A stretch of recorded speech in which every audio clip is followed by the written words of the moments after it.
اب ہم پڑھیں گے المعلق، لٹکی ہوئی. اس کا علاقہ یعلق، سمجھے، علاقہ یعلق، یہ جو عربی میں نا لفظ ہوتا ہے علاقہ یعلق تعلیقاً، لٹکنے کے معنی میں استعمال ہوتا ہے. اب مسئلہ یہ، کوئی بھی چیز، اب جیسے میں نے بتایا تو اس بچے کو کہ عبد الرحمن کو کہ کمنٹس جو ہے نا وہ بھی ویڈیو کے نیچے لٹکے ہوئے ہوتے ہیں، تو یہ تعلیقات کا لفظ تو اس کو تعلیقات کہتے ہیں. اسی طرح عربی جو بڑی کتب ہوتی ہیں اس میں لکھتے ہیں کہ اس کی تعلیق فلاں نے لکھی ہے، یعنی کمنٹری فلاں نے کی ہے، تو کمنٹری کے لفظی تعلیق کا لفظ استعمال ہوتا ہے. تو معلق روایت ہوتی ہے، اور قرآن میں بھی آیا نا غالباً سورہ اقرا میں کہ کیا الفاظ ہیں وہ، ہاں، خلق الانسان من علق، استغفر اللہ، بسم ربک الذی خلق. تو کیا کہتے ہیں اس کے اندر بھی یہ ہے کہ اللہ تعالیٰ نے انسان کو لٹکی ہوئی چیز سے بنایا، کیونکہ وہ رحم میں مادر میں لٹکا ہوا ہوتا ہے. تو المعلق جو ہے اسقاط الاسناد بین الراوی و بین من روا عنہ، کہ کسی راوی کا گر جانا سند میں سے جس سے اس نے روایت ہو. 30ویں پارے میں کھولو نا بیٹا، اس کو کہتے ہیں معلق، یعنی کہ لٹکی ہوئی روایت. لیکن اب سنو، متاخرین نے بیسکلی اس کی جو ڈیفینیشن کی ہے، وہ روایت جو شروع سند سے گر گئی ہو.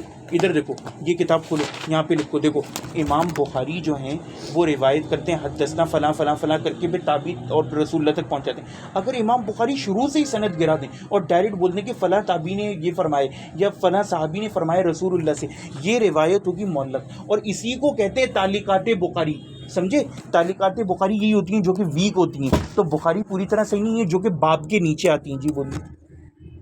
جو ہم نے پہلے پڑھا تھا اس کے اندر تو یہ تھا کہ کوئی بیچ میں سے راوی گرا دے.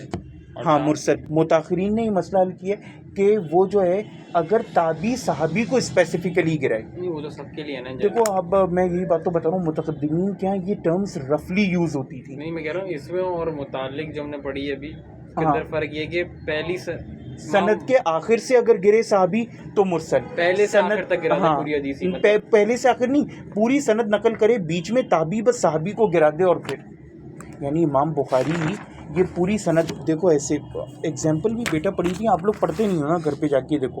ہم نے پڑھا تھا کہ امام مالک اپنی کتاب میں نقل کریں زہری سے، وہ سالم سے، اور وہ رسول اللہ سے. صحابی ابن عمر کو گرا دیا. یہ کیا ہے؟ یہ ہے مرسل. اگر کوئی ایسی روایت ہو جس میں امام مالک ڈائریکٹ بیان کرتے ہیں رسول اللہ سے، تو یہ لٹکی ہوئی روایت، یہ پھر ہو جائے گی معلق روایت. ٹھیک ہے، یہ سب کے لیے. ہاں معلق. اور پھر ہم نے بیچ میں معدل بھی پڑھی تھی، اس میں کیا ہوتا ہے کہ بیک ٹو بیک دو راوی گر جائیں. وہ تو کہ امام مالک جو ہیں وہ زہری سے بیان کریں لیکن سالم اور ابن عمر کو گرا کے رسول اللہ سے بیان کر دیں، یا امام مالک جو ہے نافع اور عبداللہ ابن عمر کو گرا کے رسول اللہ سے ڈائریکٹ بیان کر دیں. یہ ہوتی ہے معدل.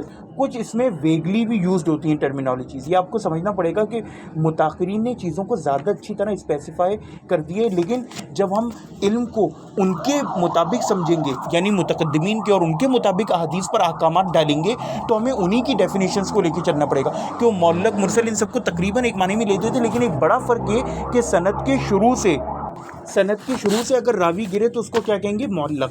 یعنی امام بخاری سے ہی گر جائے. اچھا، تو یہ صورت میں نے تھوڑی سی غلط پڑھ دی تھی، میں پھر سے اس کی قرأت کر رہا ہوں. استغفر اللہ. اعوذ باللہ من الشیطان الرجیم. بسم اللہ الرحمن الرحیم. اقرأ بسم ربک الذی خلق، خلق الانسان من علق. سمجھے، انسان کو پیدا کیا اللہ نے، خلق، یہ فعل پلس فاعل چھپا ہوا ہے اللہ اس میں، کیونکہ یہ منصوب ہے الانسان. من علق، علق سے، لٹکی ہوئی چیز سے. ٹھیک ہے، یہ پڑھو. اب ہم آگے بڑھیں گے. جیسے وہ کہتے ہیں کہ امام بخاری کا قول کیوں فرمائے ان رسول اللہ، کے رسول اللہ سے روایت ہے. اب امام بخاری نے بیچ میں پوری سند اڑا دی، یہ اس کو کہیں گے معلق. وقولی ایدن، اور اسی طرح ان کا یہ قول بھی امام بخاری گئی کہ یذکر عن ابی ہریرہ، کہ ابو ہریرہ سے ذکر کیا جاتا ہے. جیسے وہ ابن عمر والی حدیث سی گھٹنے پہلے وہ ہاتھ پہلے رکھ. ہاں، وہ تو وہ تعلیق ہے نا کہ انہوں نے بس باب کے نیچے کہہ دی کہ ابن عمر سے یہ روایت ہے. اب انہوں نے بیچ میں کوئی سند نقل نہیں کی. الحدیث المعل ویسمی معلول. اب ہمارے معلول کے اوپر کہ وہ حدیث جو معلول ہو